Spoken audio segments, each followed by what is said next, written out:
Happening all the time in urban America. Prowling blacks go around for fun to go target white people. That's a fact. It's happening more and more. So Tariq Nasheed, who's a bigot and a racist, on Twitter says this, and he was the one that really started the race hoax. I understand what he was trying to say, and I'm going to explain what he was trying to say and the evidence he has to back that up. Would I have used those words? No. I think probably if Charlie could go back and use a different sentence there, he probably would have. Yeah, I think we can say conclusively, no, Charlie Kirk was not a racist. That is a false allegation.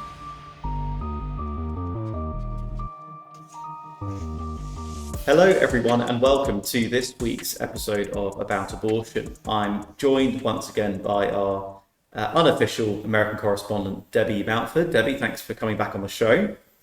A pleasure as always, Dave. Thank you for having me. And once again, it is a pleasure to have you, and it's going to be a great help because we are talking today about something that relates to US politics. But before people switch off, it's not just about US politics. It's really relevant for us here in the UK and specifically in the church. Now, what sort of precipitates this episode is throughout the last week or so, I've been getting text messages and calls from friends within the UK, all asking pretty much the same thing. They've watched one or two of our videos about Charlie Kirk and the response to his assassination. And what these people are basically saying to me is I'm the only one in my church who's trying to speak out in favour of Charlie Kirk. And people are sending me newspaper articles and videos saying Charlie is a racist, Charlie was bigoted, he hated women, he was a Christian nationalist. And basically these friends of mine are not sure how to respond to those allegations. Are they true? If they are true, what does that mean? And so really we're going to take this opportunity to try and do a bit of myth busting, try and answer some of these questions. And just before we dive into that, I just want to set the scene a little bit in terms of why I think this is important. At one level, it's really important not to bear false witness, against our neighbour, even after their death. So if these are false allegations, it's right and proper that we correct them. If they are accurate allegations, then again, it's important we take that into account. Mm-hmm. But I want to say that our aim here is not that we are dead set on eulogizing someone to the point of saying he was flawless, he was perfect.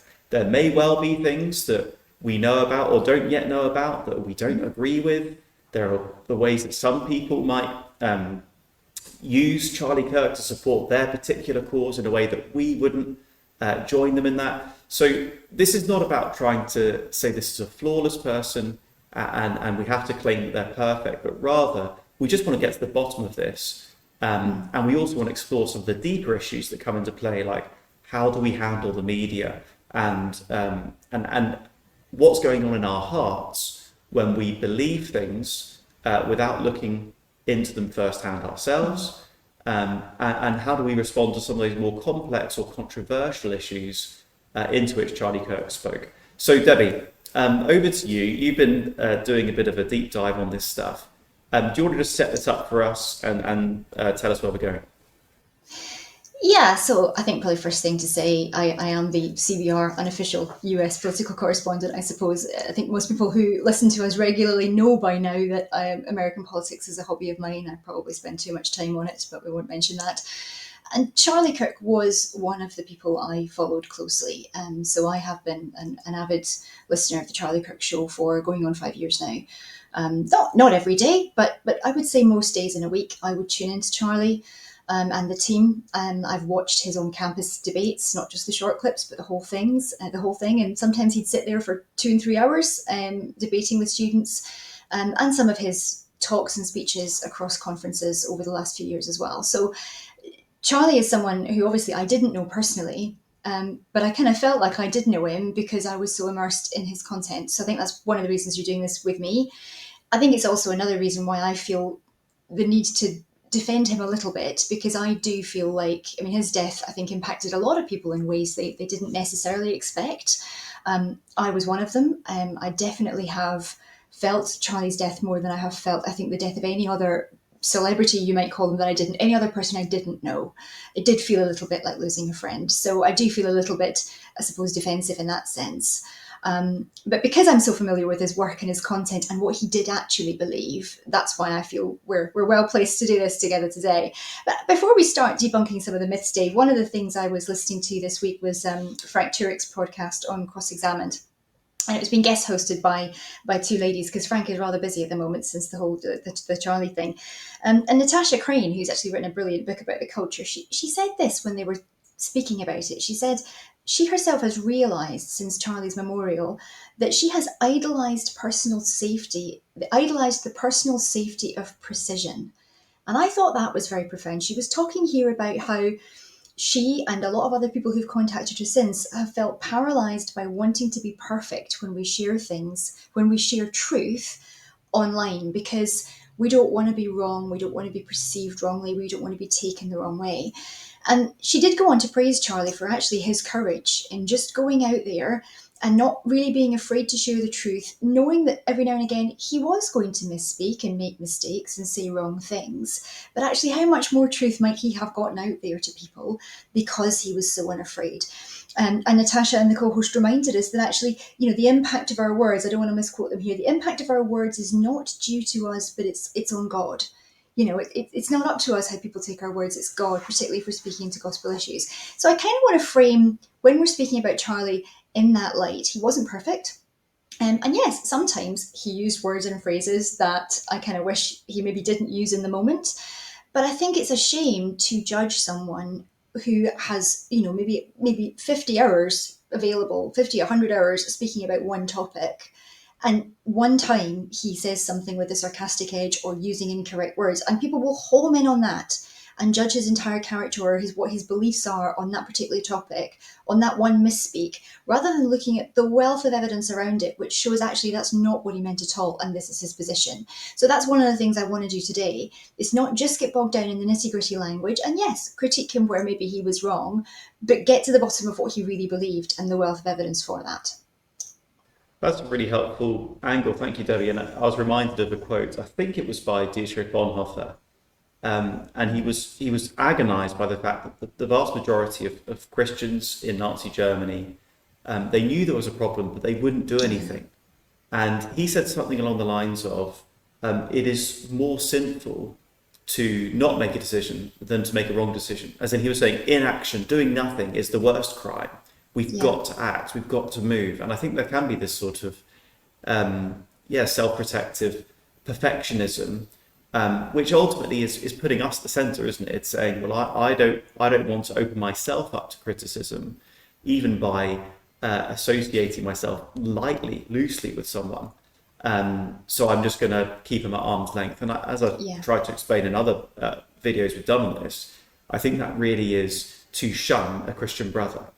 Even if there are things we can critique, at least he was out there doing it, which is more than can be said for most of us. So that's a helpful starting point. We're absolutely not setting out to say he was perfect, but I think it is important we correct these, what I think we are going to see are false allegations.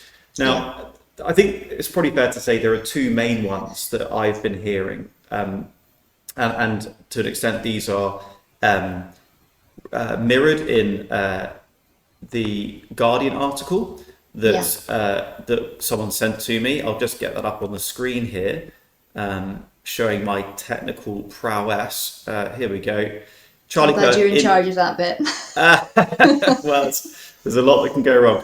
Okay, so Charlie Kirk, in his own words, prowling blacks and the Great Replacement strategy, and essentially the two chief allegations would be he was a racist and he was misogynistic. I think those are probably the two which certainly get people going on this side of the Atlantic. There are some other issues which we're probably not as close to. Maybe we won't get into those today, but those are probably the two. And now, of course, the claim being made here is this is Charlie Kirk in his own words. Don't shoot the messenger. I'm just quoting what he's saying. Yeah. But of course, it's that elementary. I mean, this is what you teach kids in GCSE, if not earlier. Words taken out of context can just mean whatever you want them to mean. So this is really going to be the focus, I think, of our time together here. is, okay, yes, he said these words came out of his mouth, but what did he mean? What was the wider context? And therefore, how should we consider his take on those things? So Yeah. does that sound good, Debbie? Should we dive into some of those things? Yeah, I mean, if you scroll down a little bit just to the first quote, so that this article goes through a whole stream of things that Charlie said. So here we are on race here. So that first one, if I see a black pilot, I'm going to be like, boy, I hope he's qualified. And that was from the Charlie Kirk Show on the 23rd of January, 2024. Now, what they've not quoted is what was said just before or just after that. I mean, we do actually have a clip, Dave, of Charlie explaining this at a campus event later on. I don't know whether you want to play that first, and then I'll expand on it a little bit more. So that's clip one. Yeah, let me have a go at that. Yeah. All right. This is really testing our technical co-hosting abilities, isn't it? You're stretching me here. Okay, right. We've never done this before. We just talk usually. Right, here we go. Okay, here we go. Okay.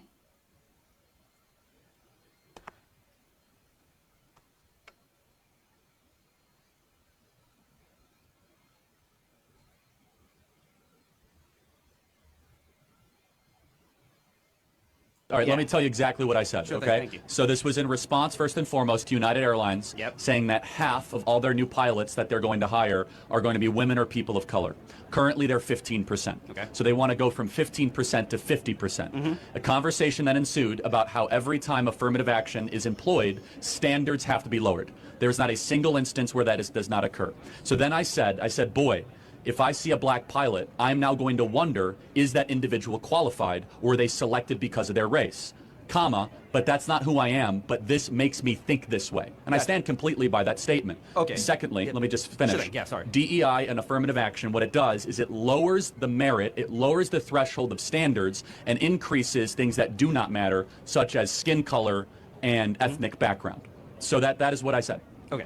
Now, a more important question to ask me is, Charlie, do you believe that black pilots can be qualified? Of course, any individual can be qualified. I want a hiring quota and program that only cares about qualification, not skin color. And thirdly, I would say, why does United Airlines care so much about the color of the pilots that are flying them? Shouldn't they just want the best pilots? When you guys are flying from Vegas to Dallas or Vegas to Chicago, are you going to feel safer or more comfortable when you hit turbulence if you have a diverse pilot, or if you have a cockpit of the most qualified people that are there that have proven that they know how to land and fly planes?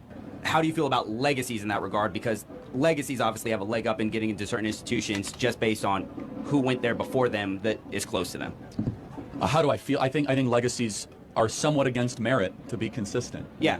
So, I mean, just want to make sure you're consistent. But I will say, though, that the study of legacies have been done because their parents are smart. They're usually actually pretty smart.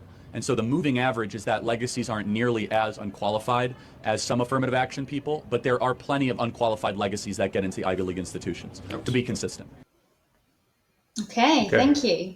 So I think even just that first clip puts this into very different context. So Charlie was an absolute meritocraticist. So he believed in meritocracy. He didn't advocate for colour blindness. What he advocated for was colour neutrality. So it's not that we shouldn't see each other's colour and race and history, but that it shouldn't matter. And he spoke about that for hundreds of hours of footage that you can find online with quite a simple Google search. So just a little bit more background about what he was talking about there. So in 2021, United Airlines introduced this new academy that they were building forward. It was called the United Aviate Academy.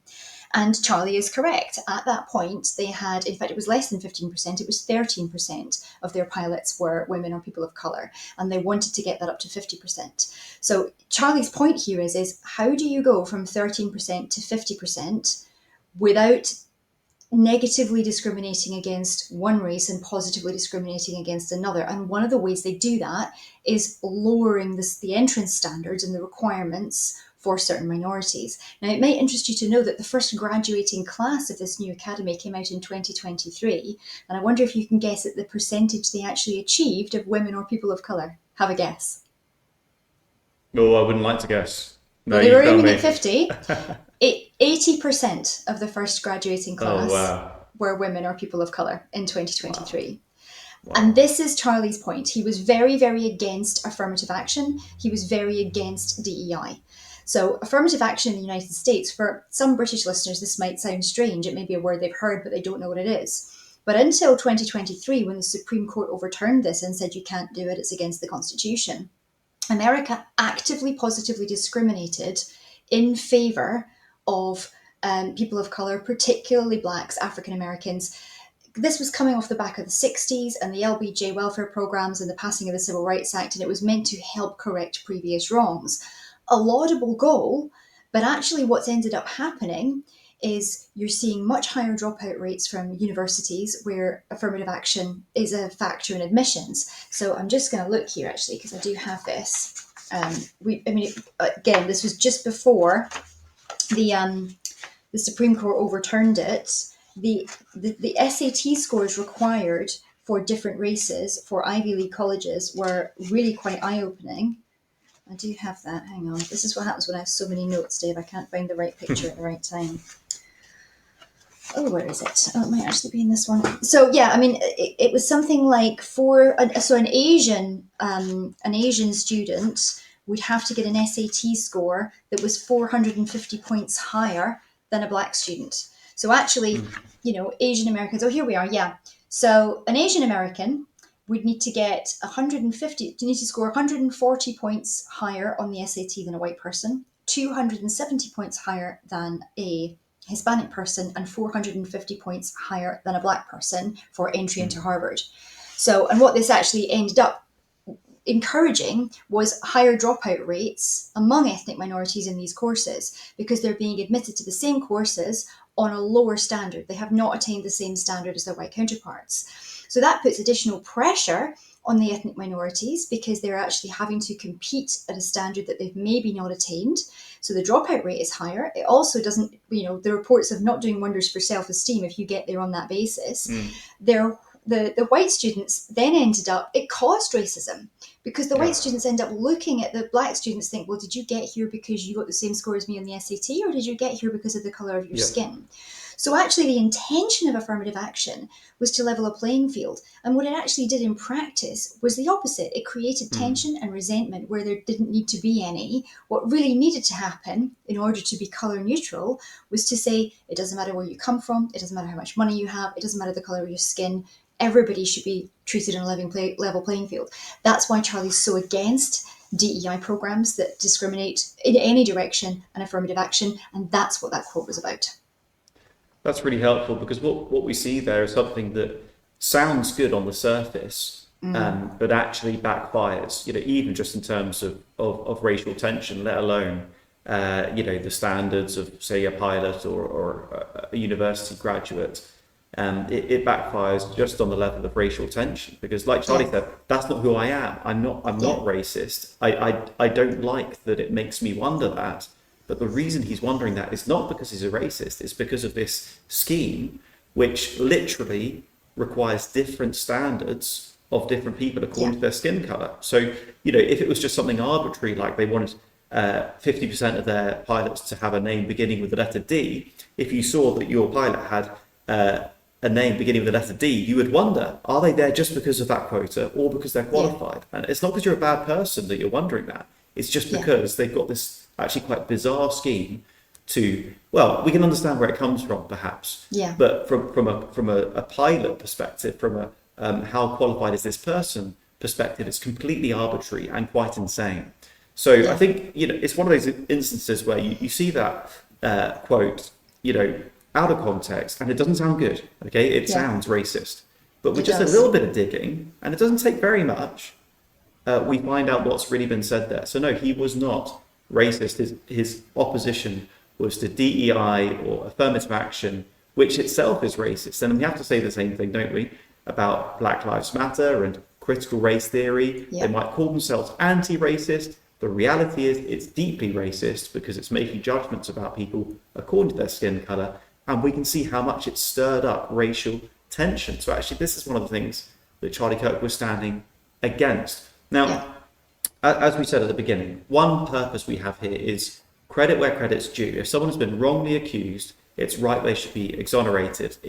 The scriptures say that the Lord hates those who bear false witness, and it's not okay to actually slander a brother. And what we have seen, sadly, even amongst Christians, is people have been quite willing to circulate rumours and slander when it would take only the smallest amount of effort to find out what did he really mean by that. And so there's an issue there with false witness, but there's also, I think, a related issue, which is it's important that we care about the truth and about real justice, because we like to virtue signal, we like to say, oh, I'm so anti-racist, but actually, if we are supporting explicitly or implicitly schemes that are themselves racist, we're not helping the issue of racism.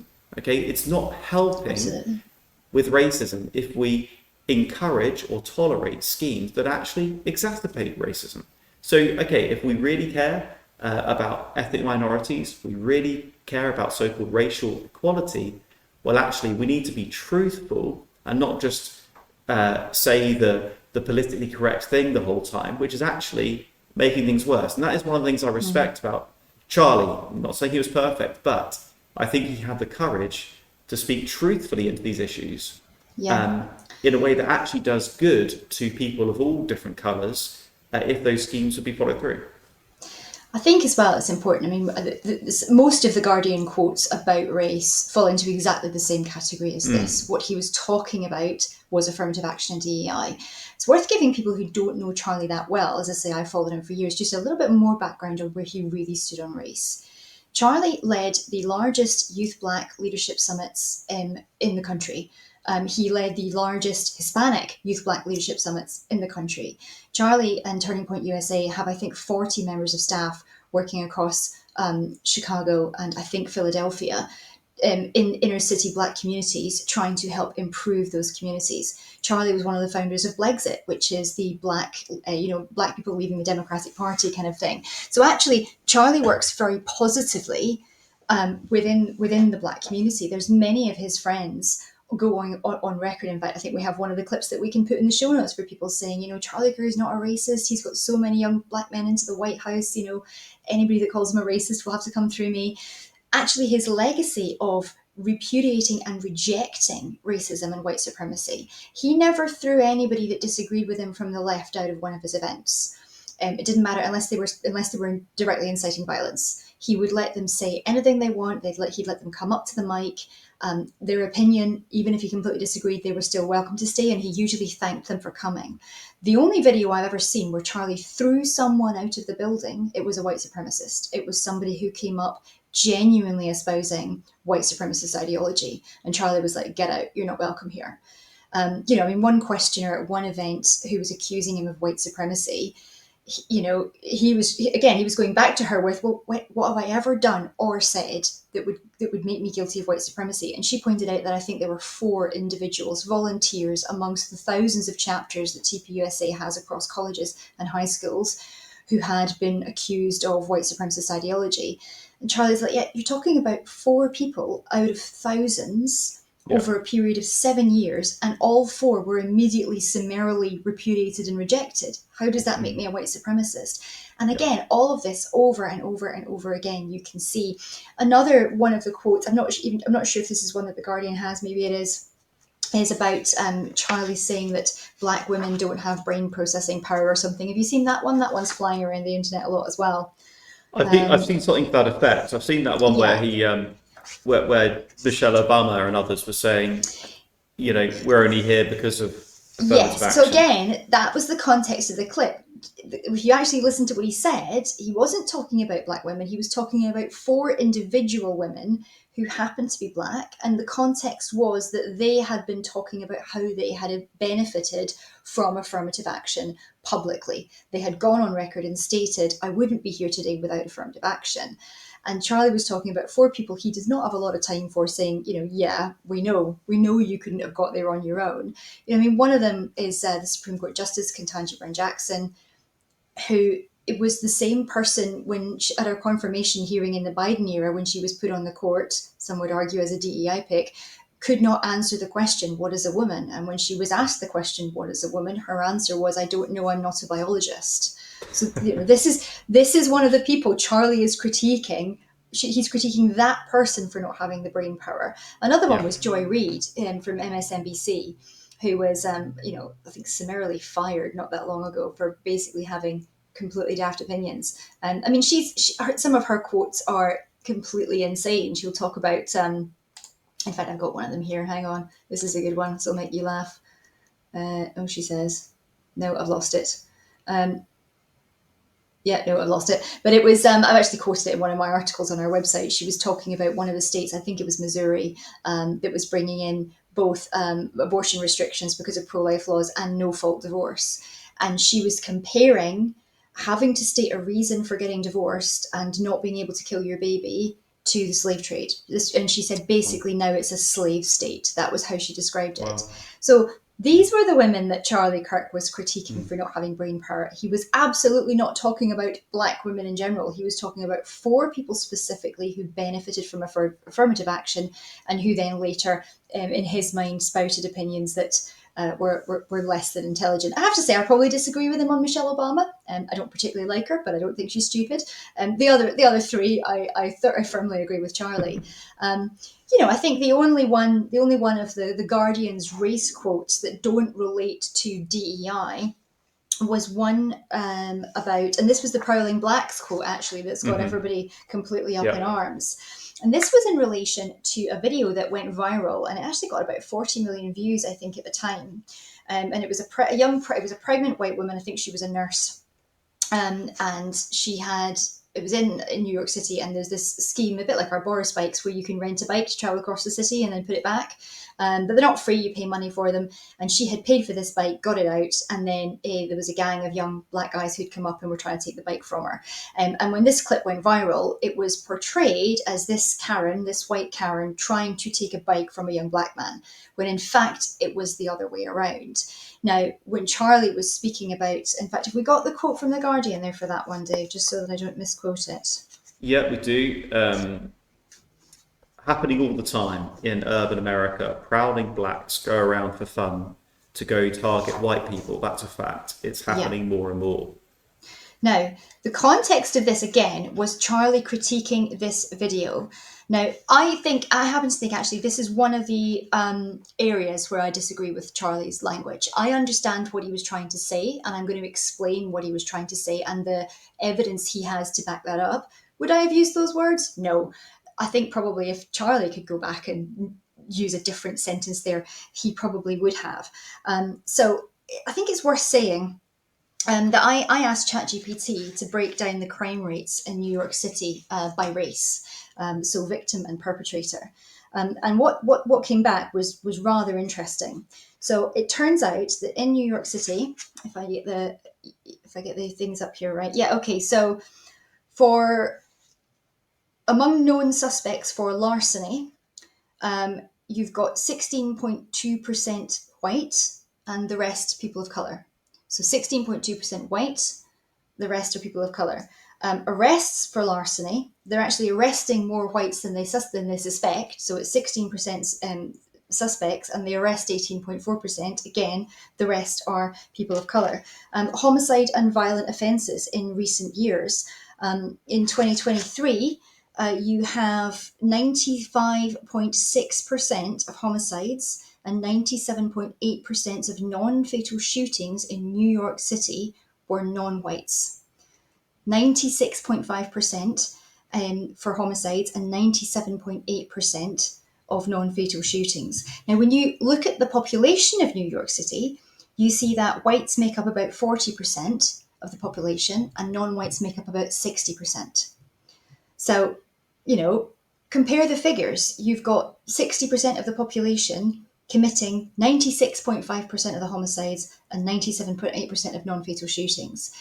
That's what Charlie meant. What he was trying to convey was a statistical reality with regards to who perpetrates crime and who is the victim of crime. And it's worth stating here as well that most crime is intraracial. So most crime is black on black or white on white. And the biggest problem in New York City, crime-wise, is actually blacks hurting other blacks or killing other blacks. That's the biggest cause of death for black men. When crime is interracial, when it goes between the races, You had, again, I think we have here crime rates. I'm trying to figure the year. This is actually from a short film that Ben Shapiro did. I'm not sure if this is last year's figures or the year before. So you had 562,000 roughly interracial crimes, and out of 562,000, 89,980 were white on black, and 472,570 were black on white. So that's 84% of all interracial crimes in the US were black on white, not the other way around. And I don't think most people understand that that's the case, because all we hear in the news and the media is white supremacy, blacks are being victimized, it's white people who are always the perpetrators. In reality, statistically, that's not true. Now, I don't think it's racist to quote statistics. I think that there's arguments to be made for why do those statistics exist, what's happening in the black community, why are these crimes being committed. You have to look at multivariate analysis, and or we could go into a whole other podcast about why this is and what the statistics show across a whole variety of cities in the US. But you are far more likely to be the victim of a crime by a black person if you're white than the other way around. And I think when you adjust for population, it's about 12 times the rate. You are 12 times for every million black people in the United States, 12 of them will kill a white person. For every million white people in the United States, one of them will kill a black person. So those are just the stats. And it's quite difficult to, and we've got some charts here, Dave, that show this, that we can put in the show notes for people if they want to check this out for themselves. That's what Charlie meant. Now, did he phrase it well? No, he didn't. But he was trying to articulate the problem that we have, particularly in a lot of American big cities, New York and Chicago, Baltimore being among the worst offenders, where you've got this disparity in crime rate between the races, and it's not the way around that everybody thinks it is. Yeah. So yeah, I mean, we can't really go into any detail on why that's the case, but as Christians, the church is called to be the pillar of the truth, and fundamentally that's the truth of the gospel. But we should also be truthful about all other things. It says in 1 Corinthians 2, I think it is, the spiritual man makes judgments about all things. We are meant to be prophets to the nation. We're meant to be accurate and clear about moral issues of public morality. And we should at least be able to state a fact. There are just certain groups of people that have characteristics on average in their behaviours, and that needs addressing. And that's the question of causation may be distinct from that. Yeah. But if we can't even say something that's statistically significant, then what that shows is we have no interest in actually addressing it and helping those people, and also the victims of those people, if it's an issue of violence or whatever. Because, of course, to commit a crime is bad both for the criminal and for the victim. So if we really care about a people group that are disproportionately engaged in certain criminal activities or violent behaviours or whatever, if we refuse to even acknowledge that that's the case, we're saying, I'm out, I'm not going to try and address this. I might virtue signal, I might want you to all know how anti-racist I am, but I'm not actually interested in helping these people, because for as long as our head is in the sand, we can't help them.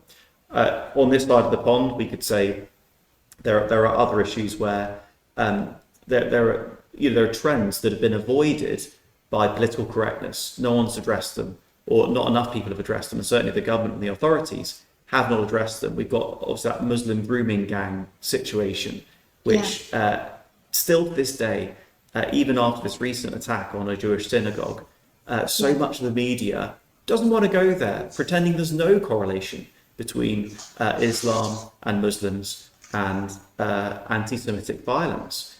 And it's that reluctance to even acknowledge the statistics, let alone come to conclusions.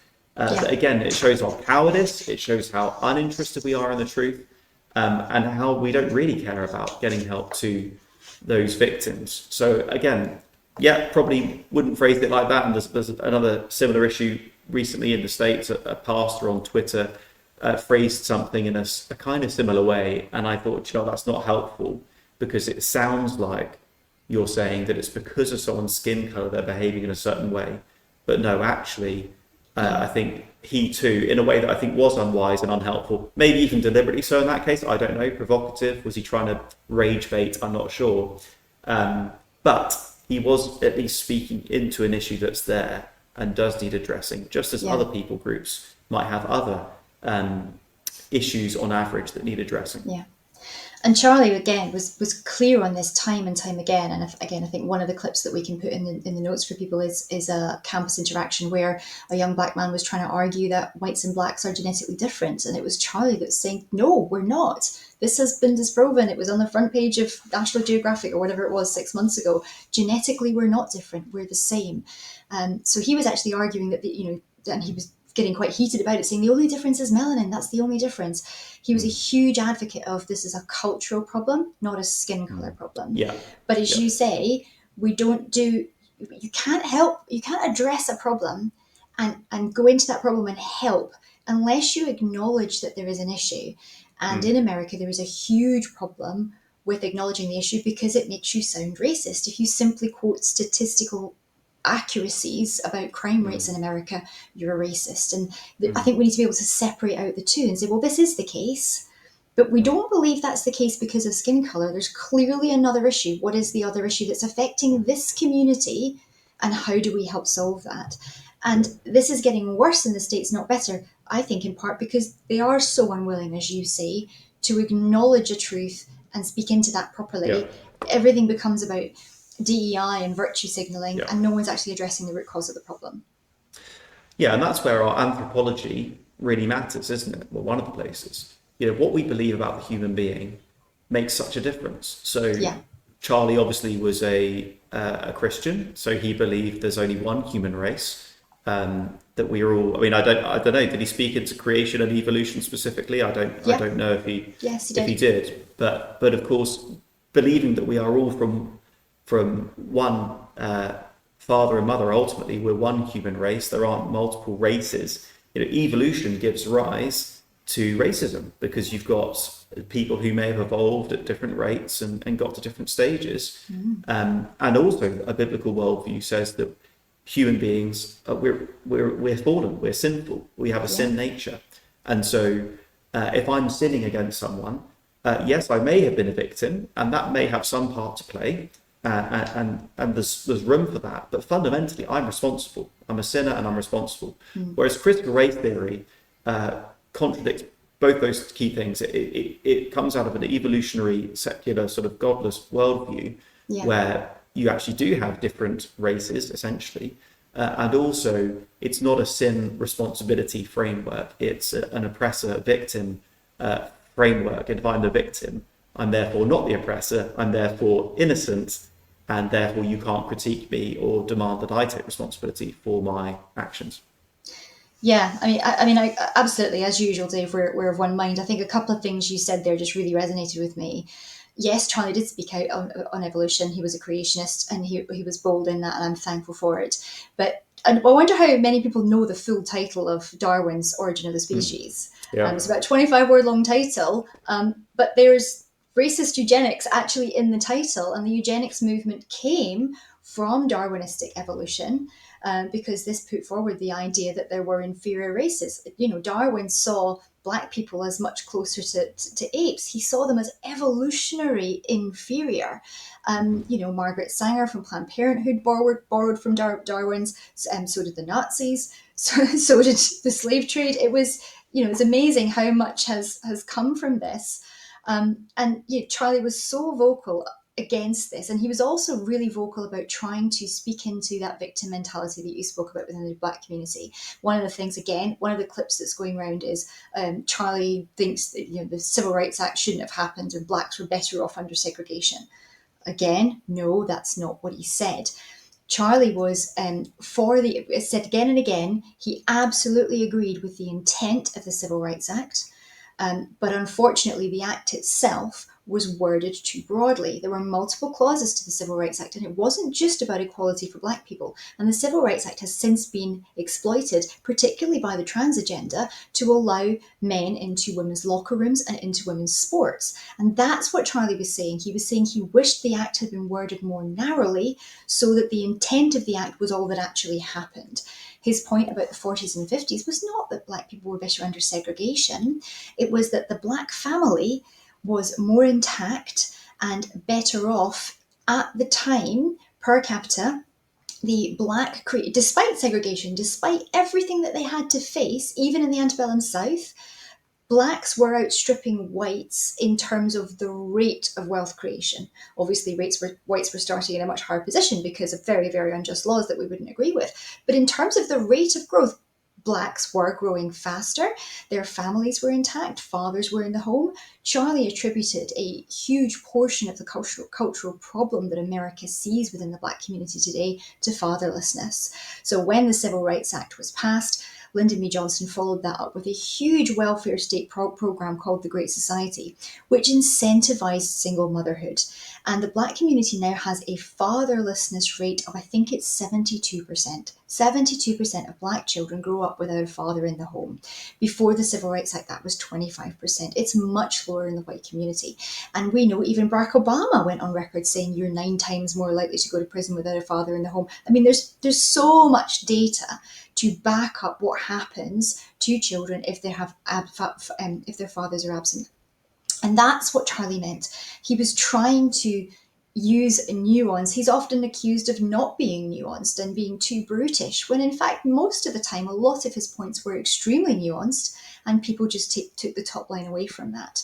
So, yeah, I think we can say conclusively, no, Charlie Kirk was not a racist. That is a false allegation. Yeah, and I think what we're seeing there once again is, do we have the courage to just tell the facts as they are?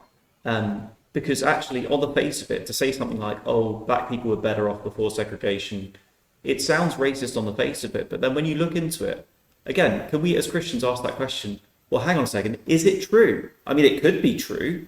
Like theoretically, in principle, it could be true. Let's find out if it is true. Now, that's not saying, it's not equivalent to saying, I don't think they should have the civil rights that they have been afforded through that act. But what it is saying is, things may have got better in some ways, but actually worse for them in other ways. And if that's the case, again, we ought to look at that and pay attention. What we're seeing here, and I really want people to pay attention to this, I think a lot of us are still not getting this. Wicked secular journalists, I'm not saying all secular journalists are particularly wicked, but there are particularly wicked, dishonest journalists out there who have a story to tell, will just go out and find little quotes like this out of context and think, oh great, that helps me to tell my story. I'll use that and I'll tell my story with zero regard for the truth. They just have a story, a narrative they want to tell. And I've experienced that firsthand from The Guardian. I mean, The Guardian's probably the worst of it, but I was involved in this project, which on the face of it was all about getting people together who had different opinions on things, and let's see if they can find some common ground. And naively, I went into it in good faith. I had this long conversation with someone who was on the opposite side of pretty much every issue you can imagine. And in real life, we had a really good, unless she was a complete actor, like a paid up actor, which is not impossible, I wouldn't put it past them. But, you know, we had a great conversation. 2 or 3 hours, went on longer than it needed to. And it was warm. Yes, we disagreed and we had some fairly forthright disagreements. But it was warm, it was positive, it was good faith. And I said all sorts of things to make that distinction in particular between disagreeing with someone and whether or not you love them. And I want to make that point very clear. You can disagree with someone's behaviour, their beliefs, but you still love them. And I was absolutely clear. Christians love their enemies. They love all people. But when The Guardian kind of did the write-up on this, they had zero interest in the fact that actually we had managed to find some common ground.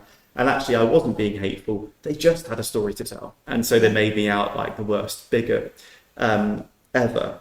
But this is what journalists do. And it might be good enough for a God-hating journalist with an axe to grind, but it's not good enough for us as Christians. We cannot just accept these half-baked, deliberately taken out of context quotes and then regurgitate them and circulate them, which is slanderous, as if they are the whole story. We've got to care about the facts. We've got to go for the truth. And the reality is facts don't care about your feelings, and we've got to deal with that. You know, sometimes the facts are uncomfortable, but guess what? If we care about people, if we care about the truth, we've got to deal with them and work from there.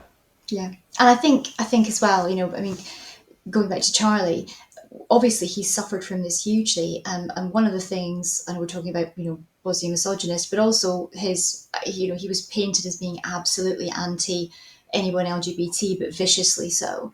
And Charlie said time and again, and I do think we have one clip of him saying, how could I hate that for which I have a heart? How could I hate that I have a heart for?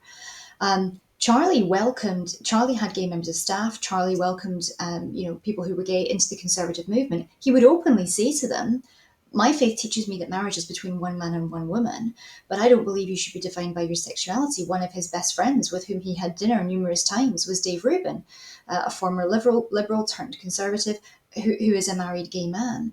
I think one of the clips actually we could play it, Dave, if you can get it out. Let me just tell you which number it is. I do realise I sent you an absolute barrage of. It's the one with the young lady who's trans, and I felt this was a really gracious clip. 17. 17, yeah. 17. If we could play that, I think this really speaks into what you're talking about just how misconstrued he was by the media. Right, let me try and do this. Okay, share screen. Okay, how's that? I just want to say I'm a transgender male. What age should kids be able to get things like hormone therapy? Because I don't know what's true, what's not. Tell me, are you comfortable telling me your story? I've known that since like 3rd grade, and I'm currently 19, almost 20. I've known basically since then. I didn't start going by like a different name until 7th and 8th grade. I just don't know, like, with the whole medical stuff, like what's true, what's not, what's helpful, because I've heard so many different opinions. First of all, thank you so much for that. Yeah, of course. So I'm going to have an opinion that very few people will ever tell you, which is I want you to be very cautious putting drugs into your system in the pursuit of changing your body. Mm-hmm. I instead encourage you to work on what's going on in your brain first. I think what you need first and foremost is just a diagnosis. Mm-hmm. Just someone that is going to listen to what you've gone through, listen to what else is going on. My prayer for you, and again, very few people will say this, I actually want to see you be comfortable in how you were born. Yeah. I know that you might not feel that way, but I think that is something that you can achieve. I think that with the right team and the right people, you don't have to wage war on your body, you can learn to love your body. I think that's just one example. This is the man they call a trans-hating bigot.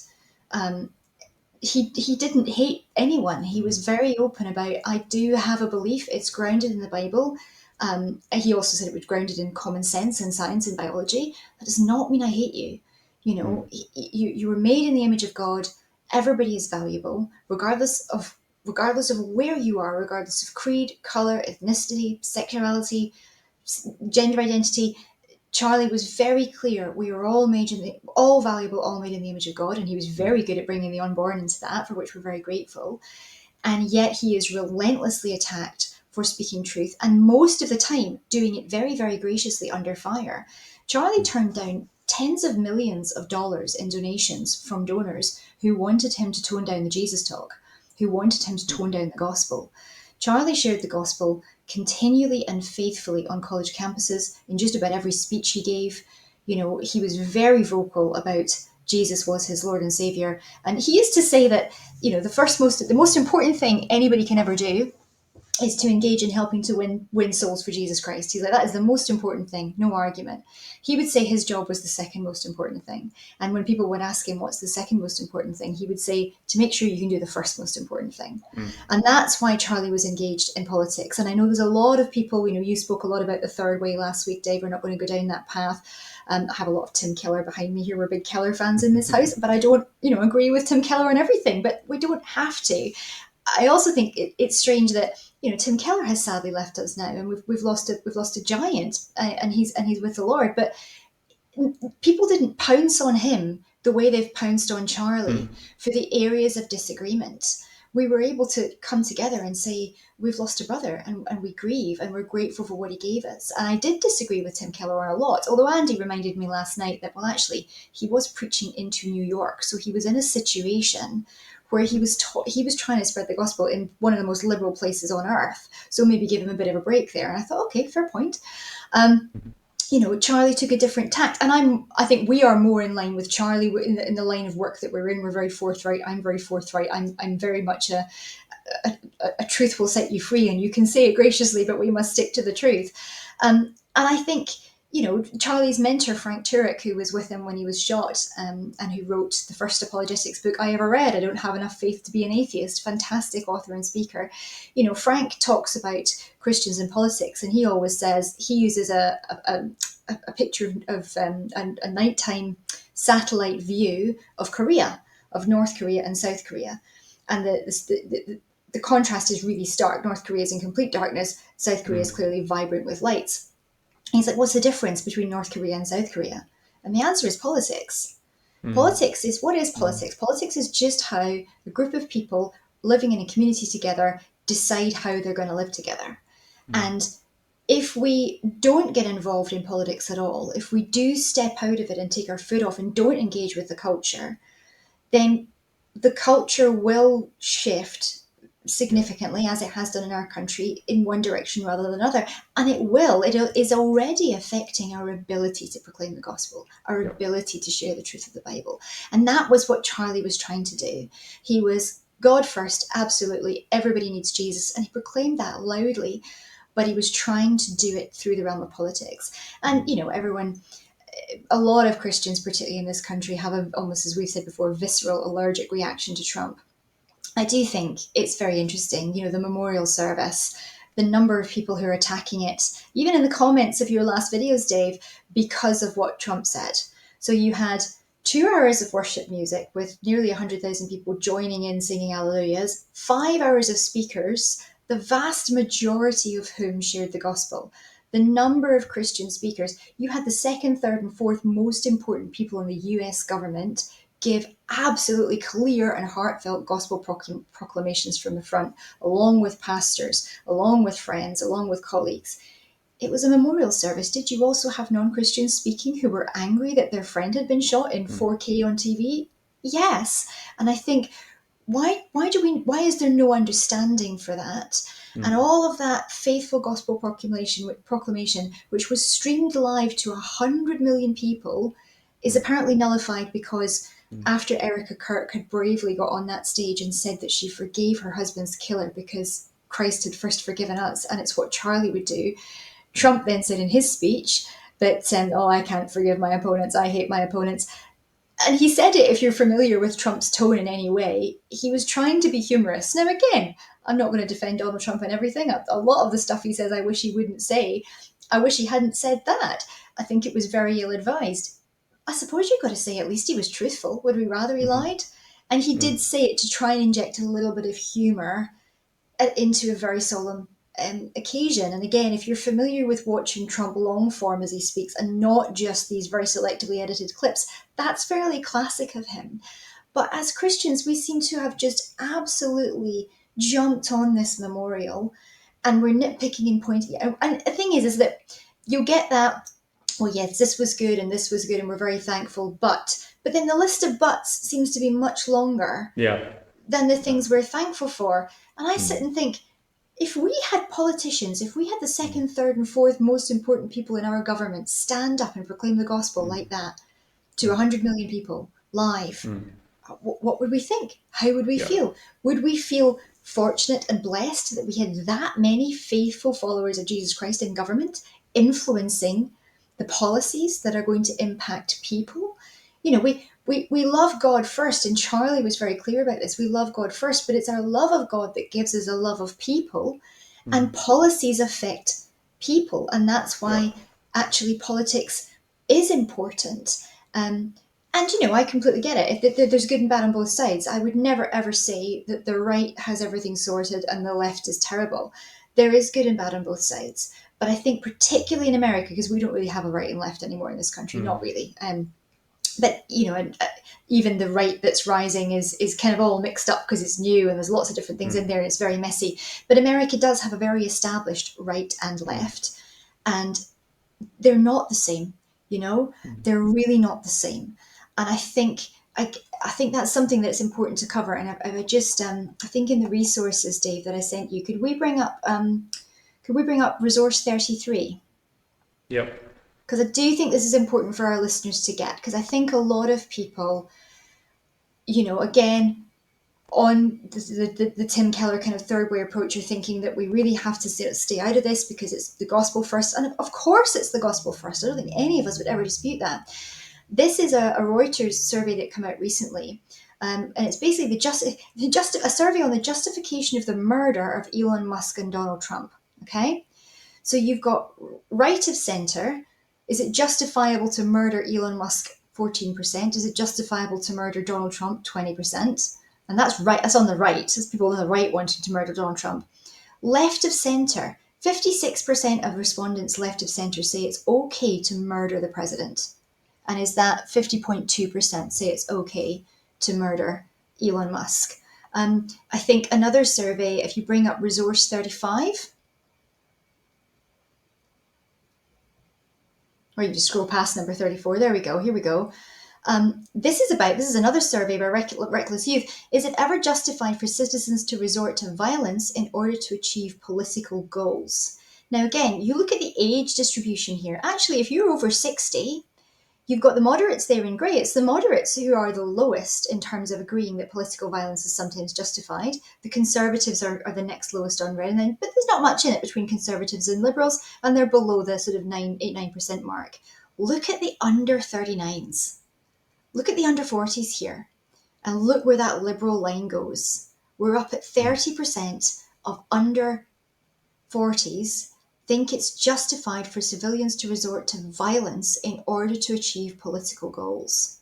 And I think this is borne out not just in these kind of surveys, this is borne out in the elected officials in the United States. If we scroll down to Resource 36,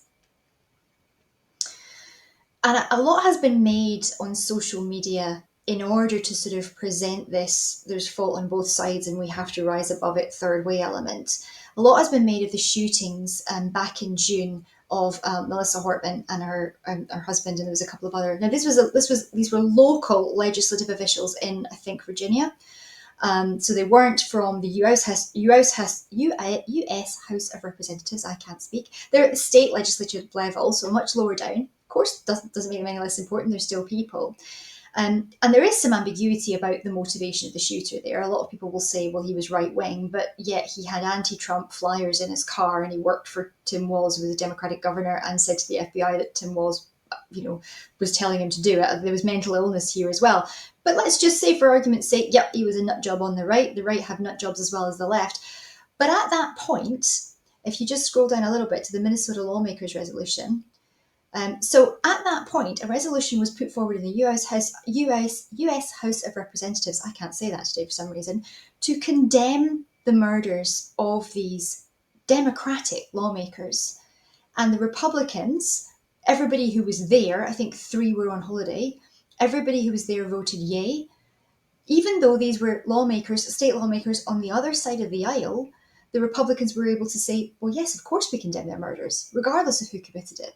Look at the resolution for Charlie Kirk. This was just a couple of weeks ago. 95 Democratic yay votes to condemn a murder, 58 voted no, 38 voted present. So they were there, they weren't absent. 22 were absent, 22 just didn't show up. That seems a lot to be on holiday. 38 present, 58 no. This is Democrats. This is a Democratic congressmen and women in the US House of Representatives who couldn't vote to condemn a murder, not vote to elevate Charlie Kirk or agree with him or build a statue for him or say he was a wonderful individual, to not condemn his murder. The right and the left in the US are not the same and they're not close. And I think that is something that I wish more people knew. It's not like it is here. And Christians getting into this mix and getting involved in this mix is not about stoking that division and pulling people further apart. Of course, unity is important. But how do we get to unity? Through debate, through talking, not through propagandist articles, as you say, by The Guardian, who are just literally trying to get a political point across and don't care whether it's true. And that's why I think it's so tragic that more people are not seeing what Charlie was trying to do. How many fascists give their opponents a microphone and sit there for 3 hours, openly debating those who disagree with them and call them names? You know, somebody did a survey of, actually, I'm going to try and get that up because I think that's really important. I know we're moving on in time, etc., which is always your problem with me, Dave, isn't it? I do apologise, but I think I do think this one is important, so bear with me. I thought I printed it out and I hadn't, my bad. While you're finding it, can I just point out one thing that made me chuckle in the Guardian article? Unless I'm much mistaken, in this list of quotations they give, you know, Charlie in his own words, one quote in its entirety is "prove me wrong," which apparently is meant to be a gotcha. You know, look at what a psycho this guy is, that he's challenging people to prove him wrong. I mean, it's astonishing, but it's like not only is it words of violence, but the idea that inviting someone to speak to you and say whatever they want to say, pretty much, is apparently and yet more proof of what a bad guy he is. But that shows how far gone this mentality is, this ideology. I'm sorry, but not all ideologies are equal. They just aren't. And no, they're not. And that's our point. No, they're not. Not all ideologies are equal, which is why we're in the fight that we're in to protect unborn lives. Yeah. You know, people talk about, well, you can't legislate morality. Every law legislates morality. Every law says one behaviour is wrong and one behaviour is right. It's just whose morality you're legislating. And Americans get really het up about this because of the separation of church and state, which was in a letter from, I think, was it Jefferson, I think, shortly after the Constitution was ratified. But they get mixed up between, you know, okay, religion. We're not talking about imposing a state religion here. We're not saying we're going to pass laws that say you have to go to church or you have to worship the Christian God. Morality is about how we treat each other. Religion is about our responsibilities to God. The fact that we're taking morality based off biblical principles, well, thou shalt not murder, is a pretty good principle. If you're not taking your principles for government from the Bible, where are you taking them from? And where does that morality come from? But I think just really interesting, in the Shed and Beam podcast, I think again about 2 weeks ago, just after Charlie was shot, Dr. Thaddeus Williams ran an experiment to test the claim that Charlie Kirk was a horrific racist bigot and called everybody names, etc. And he used, using multiple accounts, multiple IP addresses, and multiple devices to avoid politically charged algorithms. Because that's the other thing we hear, isn't it? We live in an echo chamber and it's just the algorithm. But I think what I was trying to prove with those charts before, it's not just an algorithm. There's truth behind this. Even if the algorithm in the echo chamber is having a bit of an effect, truth is still knowable. You can still get there. Yeah. So anyway, using say multiple IP addresses, etc., he analysed 100 Charlie Kirk videos at random. In 44 of those 100 videos, there was no name calling from either side. That means in 56 videos, insults were hurled. Here's where it gets interesting. In those 56 videos, Charlie is called names a total of 59 times by those who disagreed with him.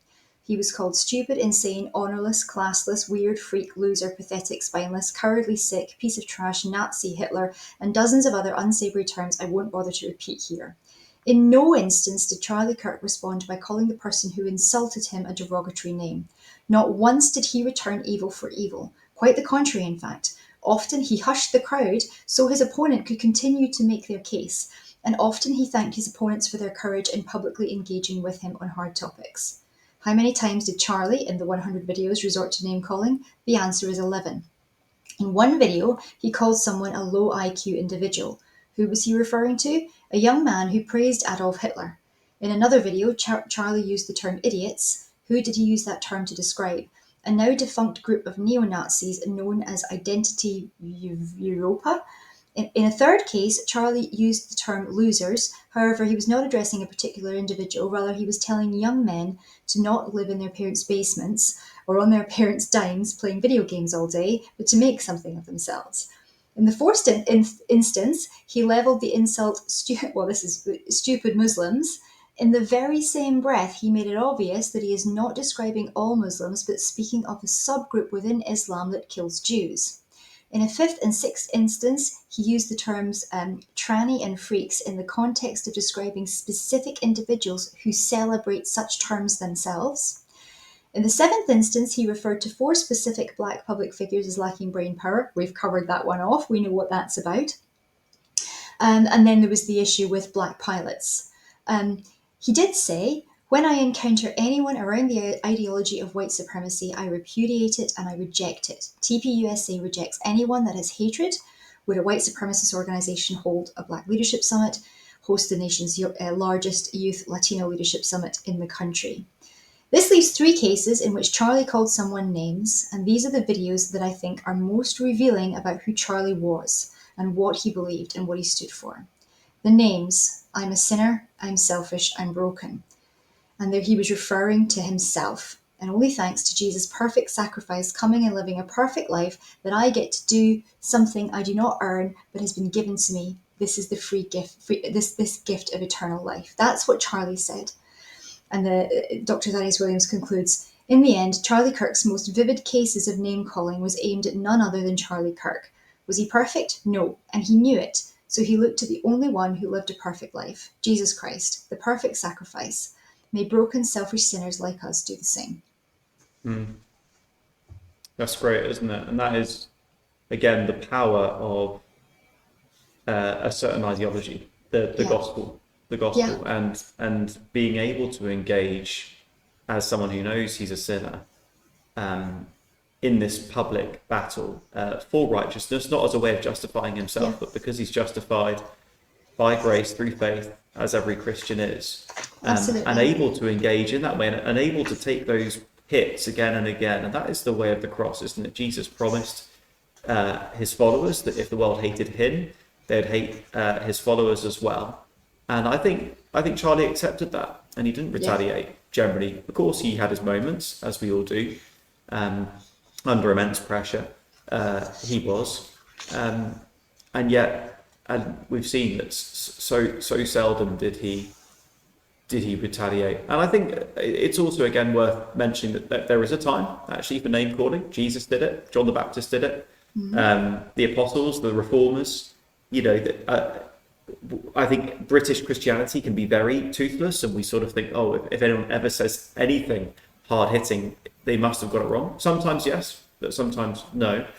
But again, I think what we see there is that when we just do a bit of dusting away and look at what's really happened here, no, we're not saying he was the perfect man, but actually a faithful Christian whose public ministry, and it was a form of ministry, is absolutely recognisably Christian. And I think that Christians of all people should be able to see through these sound bites, these misquotes, and find out the truth. And I think, as we said at the beginning, the reason this is important, yes, partly it's about removing slander and false accusation from someone who's a real person, not a character in a film. This is a real person with a real widow and children, and it's right that he should be honoured fairly.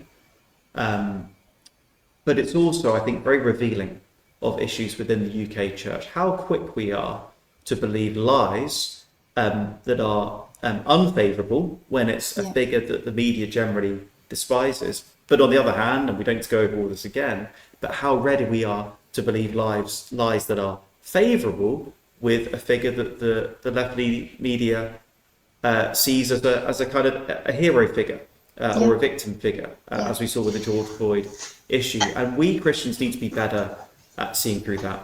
Yeah.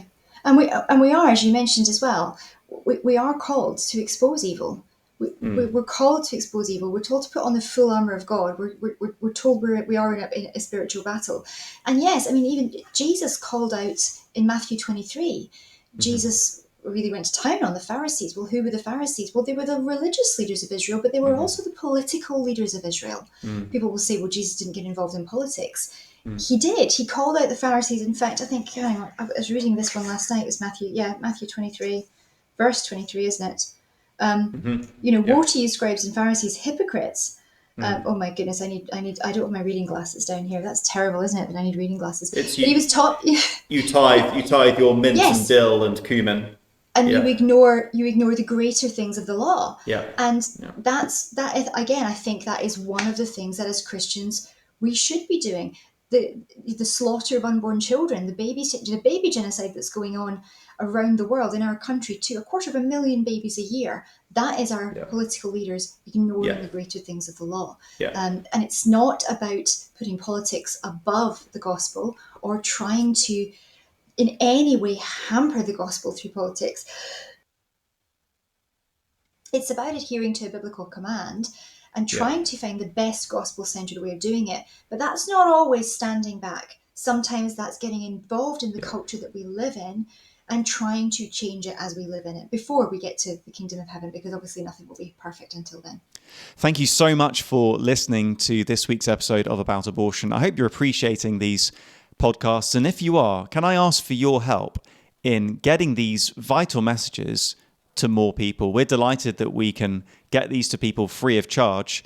But that's not free for us to produce. It costs something like £300 to £400 a month to get these podcasts produced. And I wonder if you could help us, partner with us financially. Many of us will have an Amazon Prime subscription or some kind of streaming platform to the tune of £6, £7, £8 a month. I wonder if you consider, as it were, taking out a subscription with us. If you could donate, say £8 a month, if we had about 40 people donating around £8 a month, just £8 a month, that would help us to continue to do these podcasts free of charge for anyone who wants to listen in. And this is the only podcast specifically about abortion in the UK. It's the greatest injustice, not only of our time, but in all history. Would you help us to bring these life-saving messages to more people? And don't forget to like, share, comment, subscribe. Do send this in particular to your church leaders and anyone else you think might be interested. Thank you so much for your support, and I'll let you get back to the episode now. And the reason this matters with the issue of abortion is that I think we have the same hindrances that are stopping us from getting meaningfully involved as Christians in this country on behalf of the unborn child. You know, when we are that apathetic with the facts, when we're that averse to taking a clear side and being clear and bold, courageous, when we care more about even the insinuation, even guilt by association with those who are deemed far right, when we care so much that we don't get viewed as far right, Trump supporting, Republican, whatevers, if that's what's driving us, if that's enough to get us to swallow lies and even regurgitate them and tell others the same narrative that we're being fed by the likes of The Guardian, well, I think that goes a long way in explaining just how far back we are as a pro-life movement in this country, because we prefer friendship with the world over friendship with God, and being those voices for the voiceless, which means we've got to take those hits. And yeah, it means we're going to get it wrong sometimes. It certainly means we're going to be misunderstood, which again, Jesus promised, blessed are you when people falsely say all kinds of evil against you. But most Christians just don't want to pay that price. But we have to, if we're going to be bold, clear, courageous witnesses for the gospel in this age, and specifically advocates for the unborn. Yeah. And, you know, praise the Lord that, you know, Fox News was reporting that pastors all over the country are saying church attendance is up about 15% since the memorial service. You know, the number of stories that are coming into, you know, conservative news outlets, podcasters, influencers all over the US of people coming to faith off the back of Charlie's death, actually watching more of his videos, having a great respect for the truth that's being told, and realizing that, yeah, he's right, I do need Jesus. Now that might not, maybe that won't hold. Obviously not all that seed is going to land on the right ground and grow up without weeds around it, but clearly something is happening. And I think just to be so grateful for that, for a man who did value everything and everyone. And I mean, we didn't cover the misogynist element, but he was called a misogynist for the same reasons we are, because he didn't believe in abortion, and he believed that both mother and child mattered, and he believed that if women didn't want to go out to work, they shouldn't have to, and that actually the economy should be able to provide for a family on one wage, to allow a woman, if she chose, to stay with her family, because I think more women than are prepared to admit would quite like that if it was a possibility. So that was really an economic argument. But I think we should be so grateful for the, let's face it, at this moment, probably, definitely hundreds of millions of people who have heard the gospel because of Charlie Kirk. How can that not be a good thing? And that doesn't mean you have to completely say, oh, well, I'm going to totally criticize Keller. I'm not going to get on that train. I'm totally on the Charlie Kirk train. I do understand the standing back and seeing the nuance. But I think so many Christians are so busy trying to stand back and see the nuance and be above it all, that we are missing a huge a huge thing to be thankful for. We should be overflowing with thanksgiving for this young man's life and his message and what he was trying to do for the Lord, and what his family, I think, will continue to do, and pray for them. And yeah, and yes, I think, I mean, Dave, I sent you, like, about 35 clips or something. Maybe we can put them in the show notes, and people can actually watch some of these videos for themselves, and dispel a lot of this stuff that the Guardian's been talking about. Because when you actually watch him in context, 99.9% of the time, what he's being portrayed at is not reality. And that's not to say, as I said before, that he doesn't misspeak occasionally. But I've yet to find one that's anywhere near as bad as the media are making out.